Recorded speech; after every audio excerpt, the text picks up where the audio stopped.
سيد الأنبياء والمرسلين وعلى آله وأصحابه أجمعين. أعوذ بالله من الشيطان الرجيم. بسم الله الرحمن الرحيم. إن الله مع الصابرين. সম্মানিত মনোহরদী ও বেলাবরের নেতৃবৃন্দ, অনেক কষ্ট করে আপনারা ধৈর্যের সাথে প্রচণ্ড রোদের মধ্যে গরমে যেখানে টিকা যাচ্ছে না এমন একটা সময়ে আপনারা হোন্ডা শোডাউন সমাপ্ত করেছেন। আল্লাহ তাআলার কাছে দোয়া করি তিনি যেন আমাদেরকে এই ত্যাগ, এই কুরবানিকে আখিরাতে নাজাতের উসিলা বানায় দেন। সকলেই বলি আমিন। আমরা কেন ইসলামী আন্দোলন করি, কেন মানুষের দ্বারে দ্বারে এই হাত পাকার পক্ষে আমরা সহযোগিতা চাই, দাওয়াত পৌঁছাই? আমাদের টার্গেট একটাই, সেটি হলো আল্লাহ তাআলার সন্তুষ্টি। আল্লাহর জমিন, জমিন আল্লাহর, হুকুম চলবে আল্লাহ তাআলার, এইটা আল্লাহ তাআলা চান। কিন্তু দুঃখের বিষয়, কিছু মানুষ মুসলমান হওয়ার পরেও আল্লাহ তাআলা যা চান তা তারা করতে রাজি হয় না।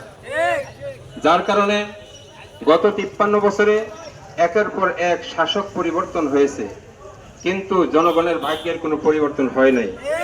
দেশের শান্তি শৃঙ্খলা স্থিতিশীলতা আসে নাই। দেশের হানাহানি, কাটাকাটি, মারামারি, গুম খুন বন্ধ হয় নাই। চাঁদাবাজি, দুর্নীতি বন্ধ হয় নাই। আসলে আরো যদি 53 বছর এভাবেই দেশ পরিচালিত করা হয়, কখনোই সেটা বন্ধ হবে না। কারণ আল্লাহ তাআলা কোরআনে ইরশাদ করেছেন, আলা লাহুল খালকু ওয়াল আমরু, সৃষ্টি যার, আইন চলবে তার।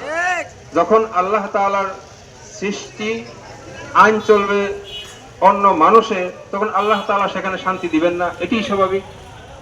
মানব রচিত আইন দিয়া কখনোই দেশে কোনো শান্তি আসতে পারে না। তো আমরা এই কষ্ট করে এই পর্যন্ত আমরা এই মেসেজটা জনগণকে দিতে এসেছি যে আমরা এই দেশে ইসলামী রাজনীতি করি জনগণের স্বার্থ কল্যাণের জন্য, নিজের পেটের কল্যাণের জন্য নয়। একবার আমাদেরকে সেই সুযোগ দিয়ে দেখেন আমরা দেশের জন্য কতটুকু কাজ করি, আমরা জনগণের কল্যাণে কতটুকু কাজ করি। সুতরাং এই মেসেজটা আমরা অবশ্যই প্রচারণাটা চালান।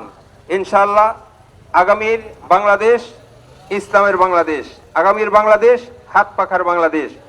আগামীর বাংলাদেশে কোনো সন্ত্রাস থাকবে না, চাঁদাবাজ থাকবে না, ধর্ষক থাকবে না, খুনি থাকবে না, কোনো জালেম থাকবে না, কোনো বেইনসাফি ভাবে বিচার কার্য পরিচালনা করবে, এটা করতে দেওয়া হবে না।